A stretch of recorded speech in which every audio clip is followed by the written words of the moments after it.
तर आता जे जळगावमध्ये जो रेल्वेचा अपघात झालेला आहे, या अपघाताची पूर्ण चौकशी होणं अत्यंत आवश्यक आहे.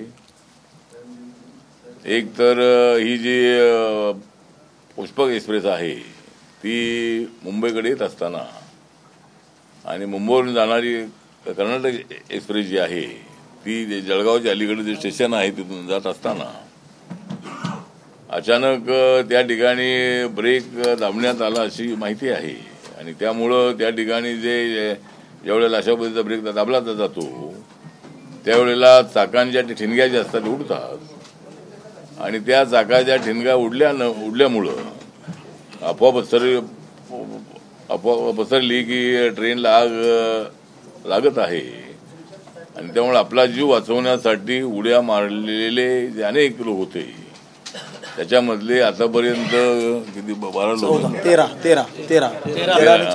13 जे लोक आहेत ते मृत्यू पावलेले आहेत आणि काही लोक जखमी आहेत. आणि त्या जखमींचा उपचार जळगावच्या सिव्हिल हॉस्पिटलमध्ये चालू आहे. काही जखमींना मुंबईला जे हॉस्पिटलमध्ये हलवण्यात आलेलं आहे. आणि अत्यंत गंभीर अशा पद्धतीची घटना घडलेली आहे. मनाला चटका लावणारी घटना घडलेली आहे. जीव वाचवण्यासाठी गेलेल्या लोकांचा अशा पद्धतीनं मृत्यू होणं ही बाब अत्यंत गंभीर आहे.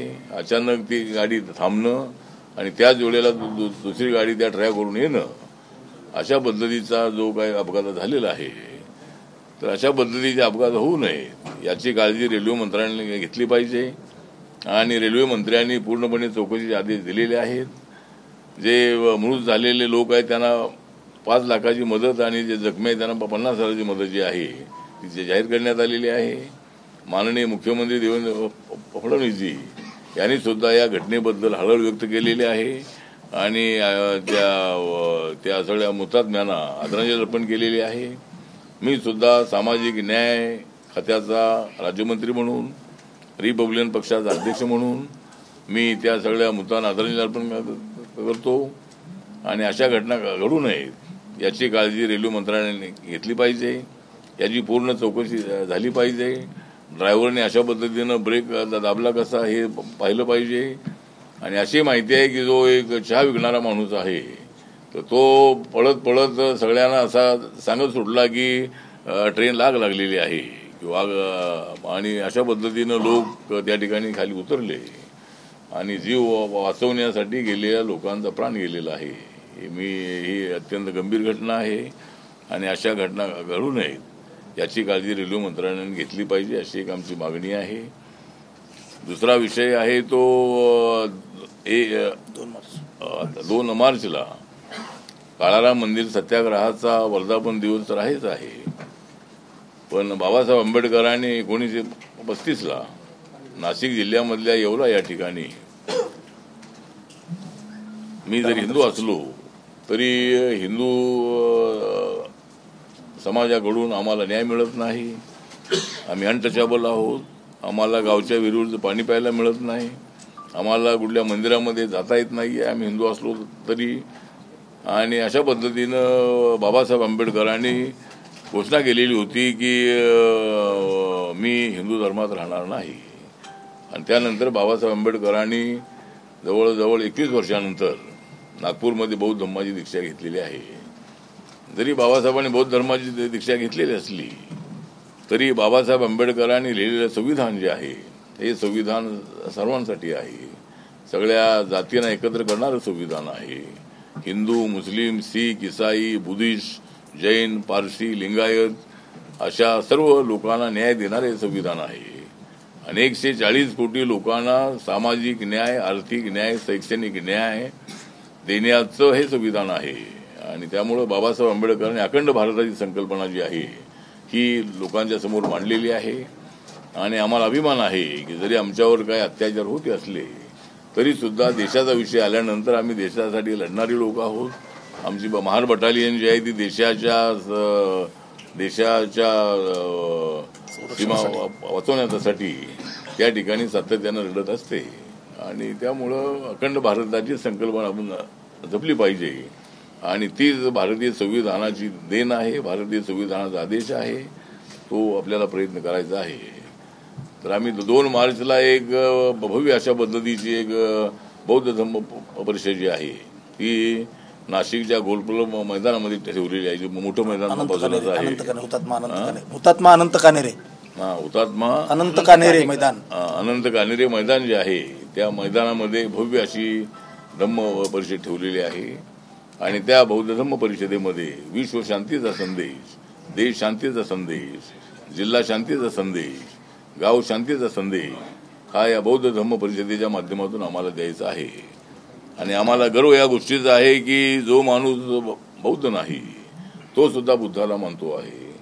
जो आज जगामध्ये जसं आता रशिया आणि युक्रेनचं युद्ध सुरू आहे, 2 वर्षापासून हे युद्ध सुरू आहे, ते काही युद्ध थांबत नाही आहे.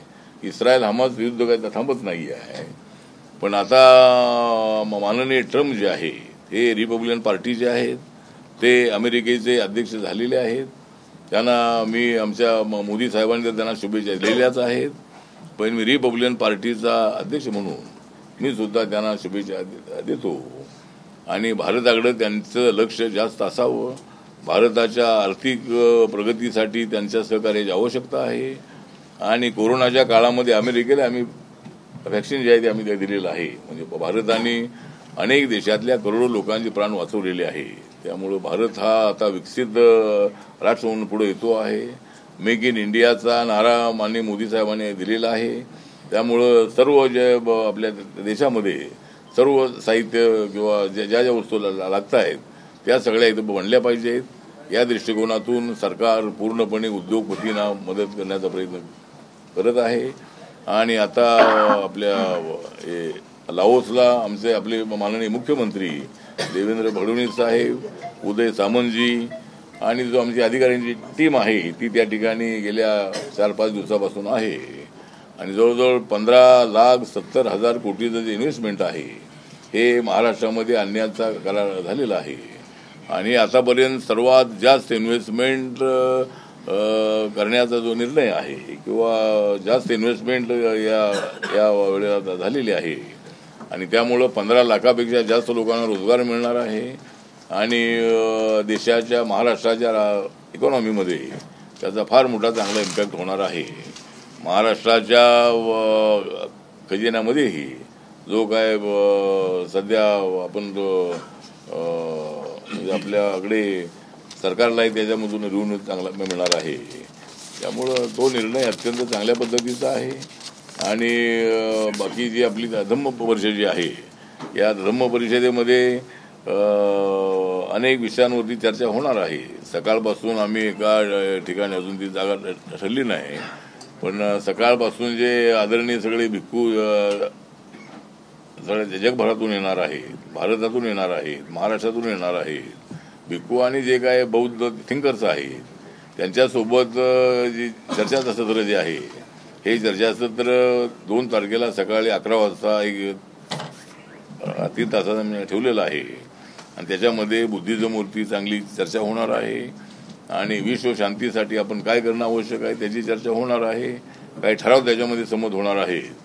आणि या धम्म परिषदेला बौद्ध धम्म परिषदेला Sri Lanka, Thailand, Cambodia, Malaysia, Taiwan, Tibet, Nepal अशा पद्धतीच्या देशातून जवळजवळ 7 देशातले जे बुद्धिस्ट थिंकर्स आहेत, काही बुद्धिस्ट मंक्स आहेत ते सुद्धा या परिषदेला येणार आहेत. आणि थायलंडवरून डॉक्टर भदंत पोनचाई नावाचे त्या ठिकाणी थायलंडचे मोठे स्कॉलर्स आहेत, बनते आहेत आणि ते अत्यंत विचारवंत आहेत. भदंत पोनचाई हे याला उपस्थित राहणार आहेत थायलंडवरून. आणि हेमराज नायक थेरो हे श्रीलंकेवरून या परिषदेला उपस्थित राहणार आहेत. बाकीच्यांची नावं नंतर आम्ही ते देऊ. तर अशा पद्धतीची धम्म परिषद जी आहे ही आम्ही अत्यंत चांगल्या पद्धतीने साजरी करणार आहोत. आणि त्याला आपले जे या ठिकाणचे पालकमंत्री आहेत, त्यानंतर मला वाटतं पालकमंत्र्यांचा आवाज सुरू आहे, त्यामुळं पालकमंत्री जे आहेत त्याच्यावर मुख्यमंत्र्यांनी तात्पुरता विषय थांबवलेला आहे. ठीक आहे, जे काही मान्यवर आहे त्यांना आम्ही बोलण्याचा प्रयत्न करणार आहोत. जर मुख्यमंत्र्यांना उपमुख्यमंत्र्यांना वेळ असेल तर त्यांना बोलण्याचा आमचा प्रयत्न आहे. आणि चांगली धम्म परिषद करण्याचा आमचा प्रयत्न आहे. आणि त्यासाठी आज मी इथं आमची उत्तर महाराष्ट्रातल्या प्रमुखांची एक बैठक ठेवलेली आहे आणि या परिषदेला मोठ्या पद्धतीनं चांगले लोक आले पाहिजेत यासाठी उत्तर महाराष्ट्रातल्या जिल्हा अध्यक्षांना इथं बोलावलेलं आहे. त्यांच्यासोबत मिटिंग होणार आहे आणि त्यासाठी आज मी या ठिकाणी आलेलो आहे. आणि आज इथे जो आपला दिव्य कला मेला जो आहे, दिव्य कला मेला म्हणजे जे आपले दिव्यांगजन लोक आहेत, अपंग लोक आहेत, त्यांनी तयार केलेल्या साहित्याला मार्केट मिळावं म्हणून आम्ही देशभरामध्ये अशा पद्धतीचे मेळावे घेतो आहोत. आणि 100 स्टॉल, 200 स्टॉल, 250 स्टॉल, 300 स्टॉल असे ते दिव्यांगजनाचे स्टॉल असतात आणि देशभरातल्या अनेक राज्यातून त्या ठिकाणी हे लोक येतात आणि त्यांना एक चांगल्या पद्धतीचं मार्केट मिळतं. तर त्याला भेट देण्यासाठी आज मी या ठिकाणी आलेलो आहे. आणि हा 24वा मेळावा आहे, आपला मेळा आहे. आणि परवा मी बडोद्याला होतो, उद्या 23वा मेळा होता आणि नंतर आता 16 फेब्रुवारीला त्या ठिकाणी 6 फेब्रुवारीला हा असाच एक दिव्य कला मेळा जो आहे जम्मूला ठेवलेला आहे. त्यामुळे असे दिव्यांगजनांसाठी अत्यंत चांगले मेळावे ठेवण्याचा प्रयत्न आमचा आहे. आणि त्या निमित्तानं आज मी नाशिकमध्ये आलो होतो आणि या निमित्तानं आपल्या 2 मार्चच्या तयारीसाठीही इथं कार्यकर्त्यांची चर्चा करण्यासाठी मी इथं आलेलो आहे. साहेब, आज रोहित पवार नाशिकमध्ये बोलले, महाराष्ट्राला 2 उपमुख्यमंत्री आहेत तर सर्व जिल्ह्यात 3 पालकमंत्री पद दिले पाहिजे. कुणी सांगितलं? रोहित पवार बोलले. आता नाही, मला वाटतं की 3 दिले पाहिजे. जेवढं तुमचं सरकार येईल तेवढं तुम्ही द्या, 3 द्या, 4 द्या. पण तुमचं रोहित पवार यांचं सरकार लवकर येणं काही दिसत नाही आहे. पण ठीक आहे, जो थोडासा वाद आहे, वाद म्हणण्यापेक्षा प्रत्येकाला वाटतं की आपण पालकमंत्री व्हावं आणि त्या जिल्ह्याचा विकास करावा हा त्याच्या पाठीमागे उद्देश आहे. वाद वगैरे अजिबात काही नाही आहे. पालकमंत्री म्हणून त्या जिल्ह्याचं जे बजेट असतं त्या जिल्ह्याच्या एक्सपेंडिचरसाठी, विकासासाठी खर्च करायचं असतं आणि पालकमंत्र्याला तो पूर्णपणे अधिकार असतो. त्यामुळं त्यासाठी आग्रह आहे. आणि फक्त त्या 2 ठिकाणी फक्त वाद आहे. माननीय मुख्यमंत्री साहेब आता आल्यानंतर त्याच्यावरती मार्ग काढतील आणि रायगड आणि नाशिकचा वाद मिटेल अशी मला अपेक्षा आहे. पुण्यामध्ये एका कार्यक्रमात दिलीप वळसे पाटील आणि शरद पवार एकत्र एका कार्यक्रमात बघायला मिळाले. दोन्ही राष्ट्रवादी एकत्र येतील अशी चर्चा सुरू झाली, काय वाटतं? मला वाटतं की बाई दोन्ही राष्ट्रवादी एकत्र आले तर त्यांचं स्वागतच आहे. पवार साहेब जर आमच्यासोबत आले तर त्यांचं स्वागतच आहे. त्यांनी यावं अशी आमची इच्छा आहे. माझी तीव्र इच्छा आहे की पवार साहेबांनी एनडीए सोबत आलं पाहिजे. जॉर्ज फर्नांडिस सारखे नेते, शरद यादव, नितीश कुमार, ममता बॅनर्जी, नवीन पटनायक, DMK, करुणानिधी असे अनेक नेते जे होते ते नेते एनडीएमध्ये माननीय अटल बिहारी वाजपेयींच्या काळामध्ये आले होते. त्यामुळं राजकारणामध्ये आपापल्या पक्षाचे विचार वेगळे असतात. माझा पक्ष जो रिपब्लिकन पक्ष आहे तो निळा झेंडा घेऊन पुढे चाललेला आहे. माझा पक्ष बाबासाहेब आंबेडकरांच्या विचाराचा आहे. BJP सोबत काही मुद्द्यावर आमचे मतभेद असू शकतील पण विकासाच्या मुद्द्यावर आम्ही नरेंद्र मोदींच्या सोबत आहोत. देशाचा, राज्याचा, जिल्ह्याचा, गावाचा विकास करण्यासाठी आम्ही कॉमन मिनिमम प्रोग्रामवरती आम्ही एकत्रित आलेलो आहोत, नॅशनल डेमोक्रेटिक अलायन्स म्हणून. आणि त्यामुळे मला असं वाटतं की जर 2 राष्ट्रवादी एकत्र येत असतील आणि पवारसाहेब आमच्यासोबत येत असतील तर त्यांचं स्वागतच आहे. पण जर पवारसाहेब येत नसतील तर राष्ट्रवादी एकत्र होणार नाही असं माझं मत आहे. मात्र आठवले साहेब, बिहारमध्ये जे नितीश कुमार आहे ते एनडीएचा पाठिंबा काढायच्या तयारीत असल्याची चर्चा सध्या सुरू आहे.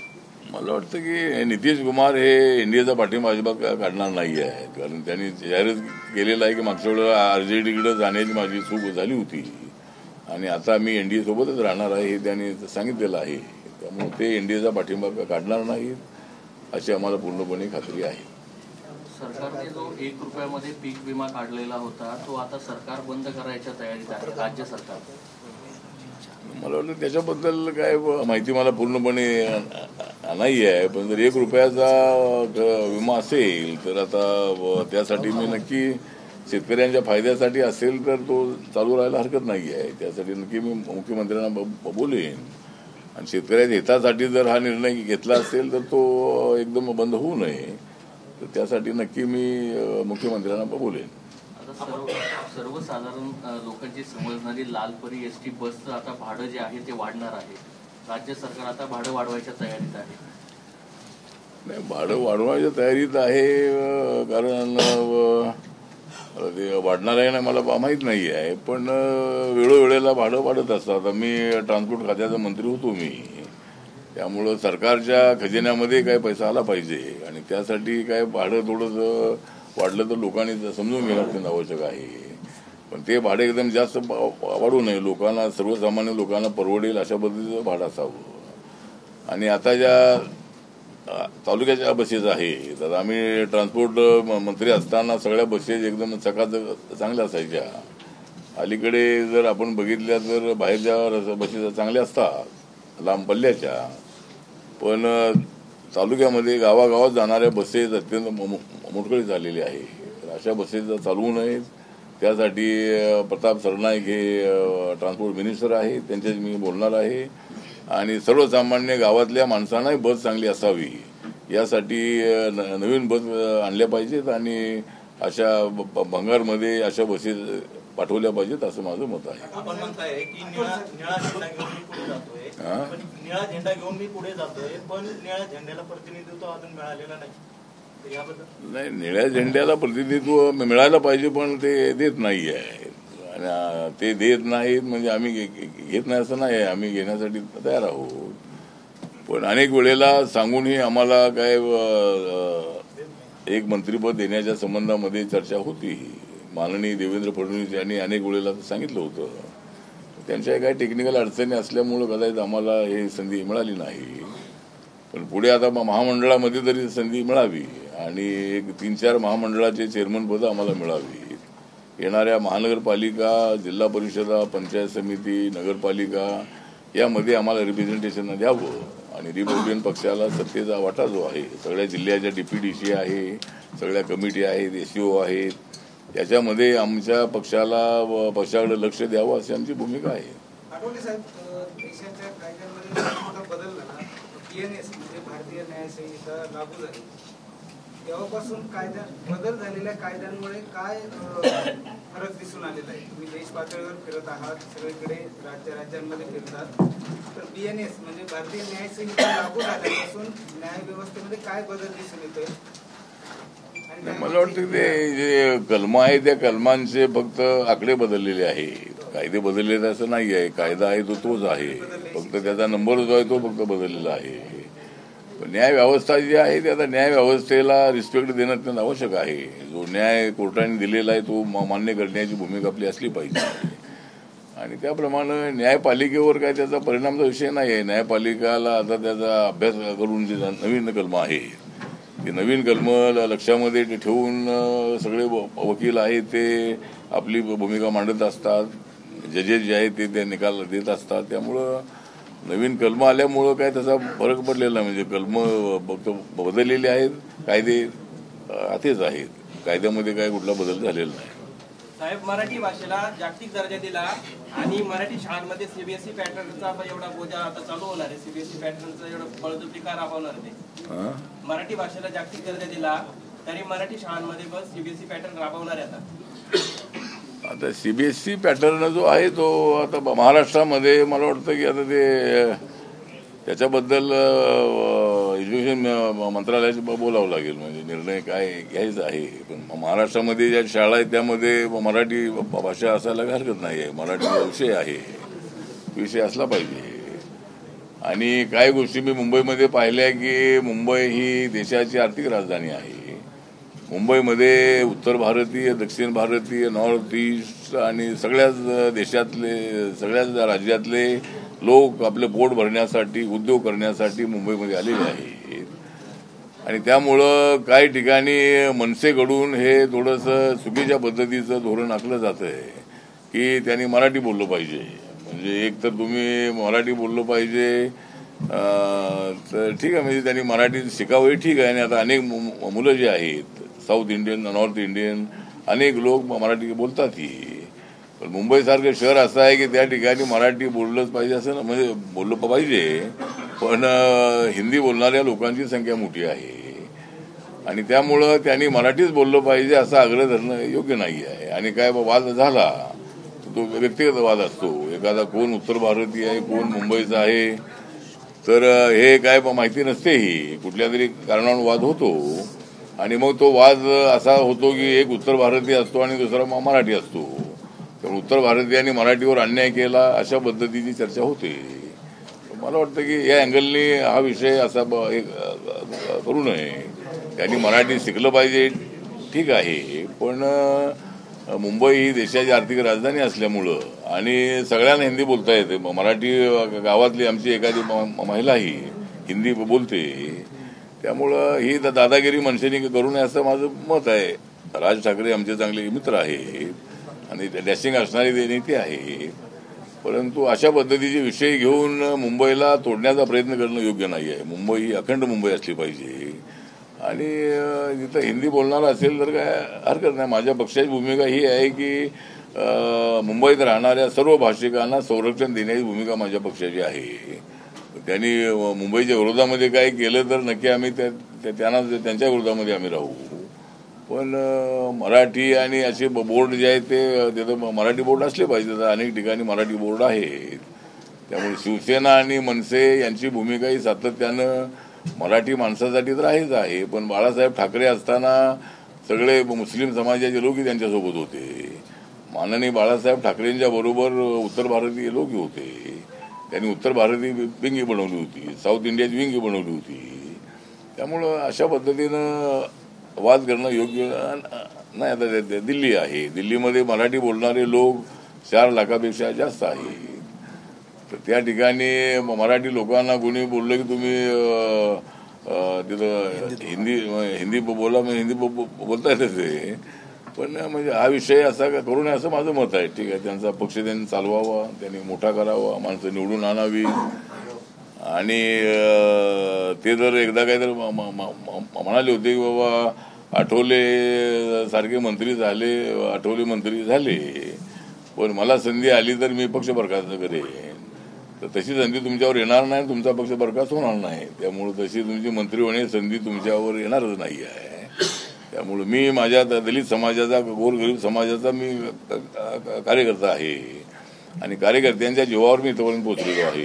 त्यामुळे कार्यकर्ते माझ्या पाठीमागे आहेत. आमचे कार्यकर्ते कमी असतील, आमच्याकडे पैसा कमी असेल, कमी म्हणजे पैसा आणायचा आहे आमच्याकडे, त्यामुळं ठीक आहे. तर त्यांच्या सभा फार मोठ्या होतात, त्यांना पब्लिसिटी फार चांगली मिळते, पण आम्हालाही आपण देणारे आपण पत्रकार आहात, त्यामुळे ठीक आहे. तर राज ठाकरे हे चांगले नेते आहेत, ते चांगले मराठी माणसांचे सम्राट आहेत, चांगले, त्यांनी चांगलं काम करावं अशी आमची इच्छा आहे. म्हटलं की सैफ अली खानवर जो हल्ला झाला, चाकू मारला, खरंच मारला ते सैफ अली खान ऍक्टिंग करतोय.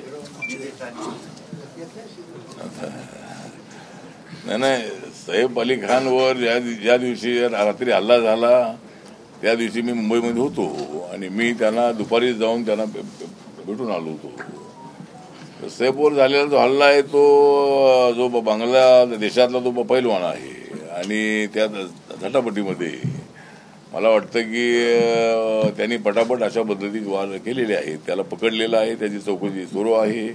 कोणत्या कारणामुळे त्याने हल्ला केलेला आहे त्याची माहिती नक्कीच पोलिसांना मिळेल, पण ते ऍक्टिंग होती असं अजिबात नाही आहे. म्हणजे आपण जे म्हणताय ते अंगावर वार झेलण्याची ताकद त्यांच्यामध्ये होती आणि आहे, पण त्यांच्यावर हल्ला झालेला आहे आणि कोणत्या कारणामुळे झालेला आहे त्याची चौकशी सुरू आहे आणि असा एखाद्या कलाकारावर हल्ला होणं योग्य नाही असं आपलं मत आहे.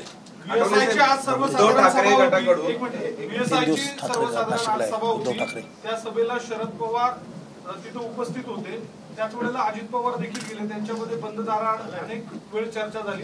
त्यानिमित्तानं त्यांना दोघांना एकत्र येण्याच्या चर्चा सुरू झाल्या. आपल्याला वाटतं की ते दोघं एकत्र येतील किंवा यायला पाहिजे का? नाही, मला वाटतं दोघांनी एकत्र यावं, पण ते एकत्र येताना शरद पवार आमच्यासोबत यावं अशी आपली इच्छा आहे. त्यामुळे ठीक आहे, आता दोघे एकत्र आले तर चांगली गोष्ट आहे. त्यांचा जो आपलं घड्याळी सिम्बॉल आहे ते एकत्र राहील, पण एकत्र येणार म्हणजे दोघांपैकी एकाने भूमिका बदलली पाहिजे. आणि अजितदादा आपलं उपमुख्यमंत्री सोडतील असं नाही आहे, आणि शरद पवार साहेब महाविकास आघाडीला सोडतील असं वाटत नाही आहे. पण ते एकत्र येतील का नाही माहीत नाही आहे. एखाद्या कुठल्या निमित्ताने एकत्र आले असतील, पण तसे एकत्र येतील असं मला वाटत नाही आहे. जसे एकनाथ शिंदे आणि उद्धवजी एकत्र येणं अत्यंत अशक्य आहे, तसं अजितदादा आणि शरद पवार एकत्र येणं हे सुद्धा सध्या त्या परिस्थितीमध्ये अशक्य आहे असं माझं मत आहे. आठवले साहेब, मागच्या काही दिवसांपासून बाळासाहेब ठाकरेंना जे भारतरत्न द्या अशा पद्धतीची मागणी होतीये. आज सुद्धा उद्धव ठाकरे गटाच्या काही नेत्यांनी मागणी केलेली आहे. आरपीआय म्हणून आपली काय भूमिका आहे? माझी भूमिका ही आहे की अनेक लोकांना भारतरत्न किताब मिळालेला आहे, बाबासाहेबांना मिळालेला आहे, अनेक लोकांना मिळालेला आहे. आणि माननीय बाळासाहेब ठाकरे हे महाराष्ट्रातल्या मराठी मनाचे, मराठी माणसांचे अत्यंत हृदयसम्राट होते. आणि बाळासाहेबांनी मोठा संघर्ष केलेला आहे. बाळासाहेब ठाकरे आणि शिवशक्ती भीमशक्ती एकत्र आली पाहिजे अशी भूमिका त्यांनी अनेक वेळेला मांडली होती. आणि 2012 मध्ये बाळासाहेबांच्या सोबत माझी भेट झाली आणि शिवशक्ती भीमशक्ती एकत्र आली. आणि या महाराष्ट्रातलं जे सामाजिक वातावरण होतं ते बदललं. ज्या शिवसैनिकांच्या मनामध्ये फार मोठी आडी होती आमच्याबद्दल, ती दूर झाली. आमच्या मनामध्ये शिवसेनेबद्दल आडी होती, ती दूर झाली आणि आम्ही सगळे एकत्र आलो. तर बाळासाहेबांचं योगदान हे महाराष्ट्रासाठी अत्यंत मोठं आहे, मुंबईसाठी तर मोठं आहेच आहे. त्यामुळे आज त्यांचा वाढदिवस आहे. आणि आज एकनाथ शिंदे यांचा एक कार्यक्रम बीकेसीमध्ये आहे, आणि उद्धव ठाकरे यांचा कार्यक्रम मुंबईमध्ये आहे. आणि जर तशी मागणी असेल तर त्यांना द्यायला काय हरकत नाही. बाळासाहेबांना भारतरत्न जो किताब आहे तो देण्याच्या संबंधातली जी मागणी आहे ती मागणी योग्य मागणी आहे. आणि त्यांना भारतरत्न मिळत असेल तर आम्हाला त्याचा आनंद आहे. त्याच्याबद्दल आपण अशा पद्धतीची मागणी केंद्रात करणार आहात, पंतप्रधान किंवा आता केंद्रामध्ये आपण बोलू. आता ते शिवसेनेचे संजय राऊत आहेत, संजय राऊत मागणी करण्यासाठी आहेत, त्यामुळं ते मागणी करतील. पण आता त्यांची मागणी असेल त्याचा माननीय मोदी साहेब नक्की विचार करतील अशी अपेक्षा आहे. साहेब, तुम्ही बोलले का राज ठाकरे हे मराठी बोलण्याची सक्ती करतात, ते धोरण हे चुकीचं आहे. काय सल्ला द्यायचा आहे तुम्हाला नेमका राज ठाकरेंना? नाही, माझं मत हे आहे की आता मराठी बोलण्यात मराठी बोर्ड दुकानावर असले पाहिजे ते ठीक आहे. मुंबईमध्ये गुजराती बोलणारे लोक आहेत, हिंदी बोलणारे लोक आहेत, साऊथ इंडियन लोक आहेत, पंजाबी बोलणारे लोक आहेत, अनेक नॉर्थ ईस्ट मधले सुद्धा लोक आहेत. त्यामुळं सगळ्यांवर अशी सक्ती करणं योग्य नाही.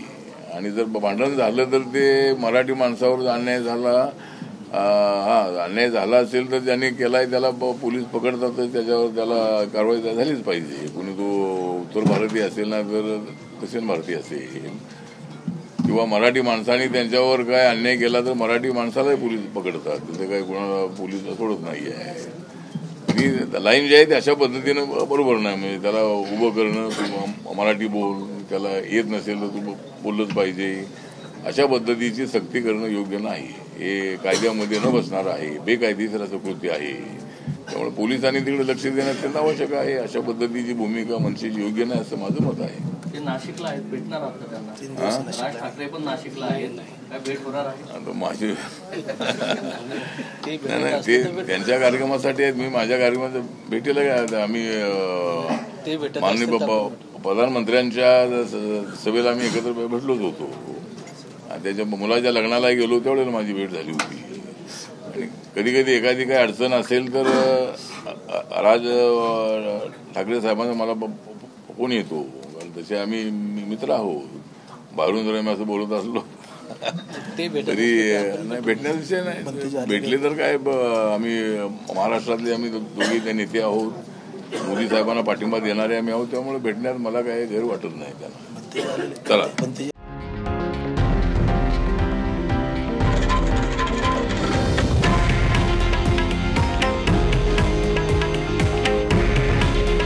हे आहे देशातील नंबर 1 न्यूज नेटवर्क आणि आपण पाहत आहात TV9 मराठी. काळजी तुमची, हित महाराष्ट्राचं.